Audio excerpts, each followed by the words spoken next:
Seja bem-vindo ao Preveste UEA. Eu sou o professor Renato Velas, sou do sexo masculino, com 45 anos, sou pardo, cabelos pretos, tenho estatura mediana, estou trajando calça jeans e camisa preta. O ambiente de aula é um estúdio de televisão e usarei uma tela interativa para anotações. Na aula de hoje, nós iremos trabalhar um tema muito importante e muito cobrado no vestibular da UEA, a globalização, segregação e desigualdades socioespaciais. Neste primeiro momento, nós temos que observar o que é a globalização. A globalização ela é um fenômeno de integração cultural, econômica, política e social a nível mundial, seja entre pessoas, entre sociedades ou entre países. Agora, presta muita atenção, meu futuro calouro. É muitíssimo importante lembrarmos que essa integração ao processo de globalização, ela é heterogênea, ou seja, ela depende do acesso que o indivíduo, o Estado ou a sociedade detém ao capital. Explico para você. Quanto maior for o acesso ao capital, mais integrado esse indivíduo estará ao processo global. Quanto menor for o acesso, menos integrado ele estará à globalização. Por quê? Porque quanto mais capital, mais acesso às marcas da globalização aquele indivíduo terá.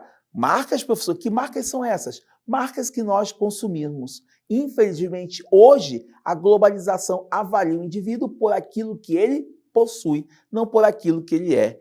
Você está visualizando aí na tua tela um quadro com uma foto de um cidadão muito importante para entendermos a globalização, o professor Milton Santos. No seu livro, Por uma Outra Globalização, o professor Milton Santos afirma que existem 3 tipos de globalização. Primeiro, a globalização como fábula. Globalização como fábula, senhores, apresenta aquela ideia de que todos estão inseridos no mesmo processo de globalização da mesma forma. É uma fábula, é uma história. A inserção ao processo de globalização depende do acesso ao capital. Aqueles indivíduos que não detêm o capital não se inserem ao processo de globalização. Então, dizer que todos estão inseridos, isso é uma verdadeira fábula. O professor Milton Santos também afirma que a globalização ela pode ser entendida como perversidade, que é a sua face mais latente, é a globalização da exclusão social. Como falamos anteriormente, se o indivíduo não detém o acesso ao capital, ele está excluído do processo global. E nós temos a globalização como possibilidade. Sim, possibilidade. De quê? De nós humanizarmos esse processo. É possível humanizar a globalização? Segundo o professor Milton Santos, sim. Tanto é que nós temos atualmente as famosas redes de solidariedade, rede em que as pessoas se apoiam através da internet ou de forma pessoal aí pelo mundo, ok? Então agora nós temos uma participação extremamente especial em nossa aula de hoje. Vou chamar aqui o meu querido amigo Léo. Léo, chega junto aí. Professor, a globalização contemporânea é a mesma dos séculos XV e XVI? Léo, que pergunta maravilhosa. Não é à toa que você é meu aluno, né, Léo? O Léo perguntou se a globalização de hoje é igual à globalização do século XV e XVI. Não, Léo, não é. Lá no século XV e XVI, a globalização era baseada na expansão marítima comercial europeia. As famosas grandes navegações do grandioso clube Vasco da Gama, não esqueça, Vasco da Gama descobriu o caminho para as Índias. Então ali nós temos a globalização dos séculos XV e XVI. A globalização contemporânea, ela se iniciou a partir do fim da Guerra Fria, no momento em que o sistema capitalista avança sobre antigos territórios socialistas. A globalização, como é uma característica do capitalismo, seguiu junto com ele. Beleza? Agora nós iremos trabalhar a resolução de questões sobre o tema que acabamos de explicar. Vem comigo, observe aí na sua tela. Questão número 1. Hoje, com a interdependência e a globalização dos mercados e de tecnologias, o capital, as empresas e a comunicação derrubam as fronteiras nacionais. A interação de mão de obra de um lugar para outro. Utopicamente, não houvesse soberanias exclusivas, protecionismos unilaterais e o constrangedor passaporte, a migração seria uma forma interativa de enriquecimento cultural e social entre diferentes pessoas do mundo. Mas a força de trabalho encontra barreiras e indisposição por toda parte na América do Norte e na Europa, bem como em vários países da Ásia e mesmo em países em desenvolvimento. De acordo com o texto, o mundo globalizado atual, letra A, proporciona uma maior mobilidade dos trabalhadores, porém esta é restrita aos mais qualificados. Letra B, apoia-se na rapidez e nas facilidades trazidas pelos novos meios de comunicação, o que enfraquece os Estados nacionais. Letra C, abole gradualmente as políticas protecionistas, tanto nos países desenvolvidos como nos países em desenvolvimento. Letra D, permite a integração de mercados e tecnologias, mas impõe obstáculos aos fluxos migratórios. Letra E, favorece o compartilhamento de tecnologia entre os países, o que diminui as desigualdades entre nações ricas e pobres. Meu futuro calouro, nessa primeira questão, nós iremos marcar como alternativa correta a letra D, que afirma que a globalização permite a integração de mercados e tecnologias, mas impõe obstáculos aos fluxos migratórios. Ou seja, nós queremos que haja fluxos de mercadorias, de capitais, de informações pelo mundo, através das redes informacionais, mas quando falamos de migrantes, do indivíduo chegando ao novo território, esse indivíduo acaba encontrando muitos obstáculos, principalmente em estados nacionais que criam legislações para impedir que ele adentre aos seus territórios ou que ele permaneça em seus territórios. É o caso principalmente da Europa, a partir de 2010, quando o número de refugiados tentando atravessar o Mediterrâneo aumentou muito devido à guerra na Síria. Então, na primeira questão, nós vamos marcar a letra D. Ok? Vamos para a segunda questão? Me acompanha na leitura. A globalização se caracteriza pelo avanço do capital e dos processos de produção em escala global, expandindo-se na forma de produção de mercadorias para todos os continentes. Por sua vez, determinando uma dimensão histórica do mundo em todos os lugares.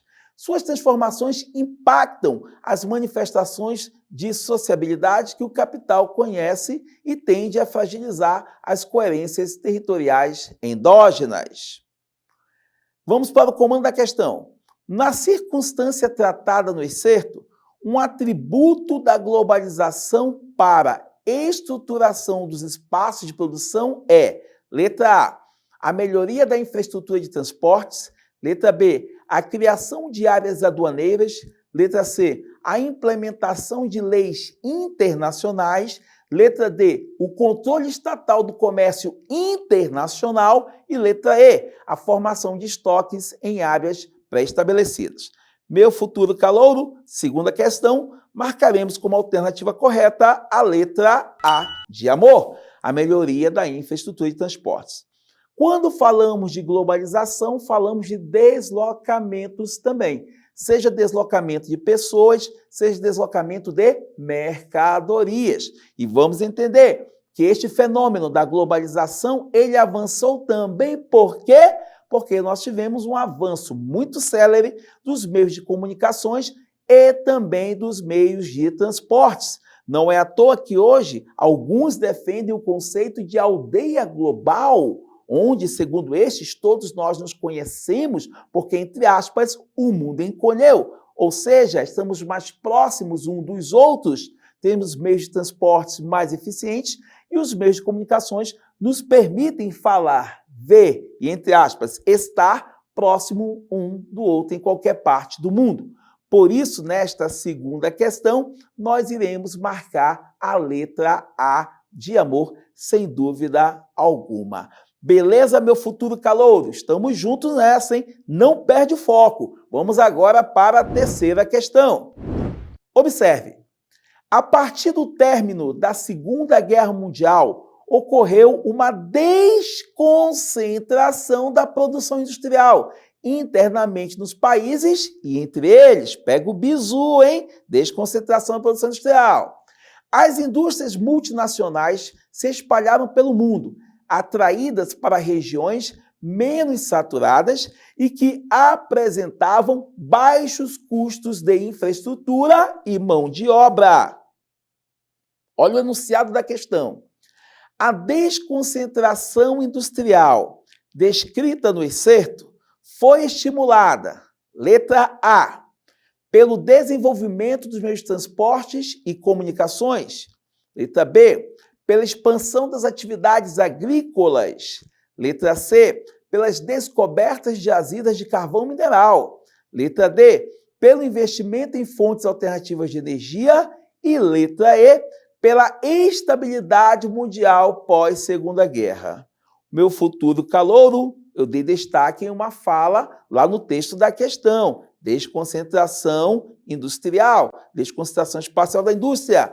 Vamos ver aqui. Nossa alternativa correta está na letra A, de amor, pelo desenvolvimento dos meios de transportes e comunicações. Observe, na primeira e na segunda revoluções industriais, havia a concentração industrial nos tradicionais centros da indústria mundial. Estados Unidos, França, Inglaterra, Alemanha, Canadá, Japão, entre outros, na primeira e segunda revoluções.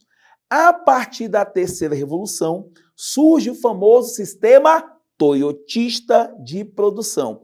O sistema toyotista, entre várias inovações, ele pregou, implementou a desconcentração espacial da indústria no mundo, ou seja, a indústria começou a migrar dos tradicionais centros industriais para os novos centros industriais do mundo, ou novos países industrializados. E adivinha, o Brasil está nesse conjunto de novos países industrializados. Assim como temos também a China, o México e a Argentina e grande parte dos países considerados emergentes. Agora, a pergunta que não quer calar. Por que a indústria se desconcentrou? Por que a indústria, na forma das multinacionais, começou a deixar de lado os tradicionais centros da indústria? A nossa resposta afirma: desenvolvimento dos meios de transportes e comunicações, isso é verdade. É muito bom para a indústria que os meios de transporte e comunicações se desenvolvam.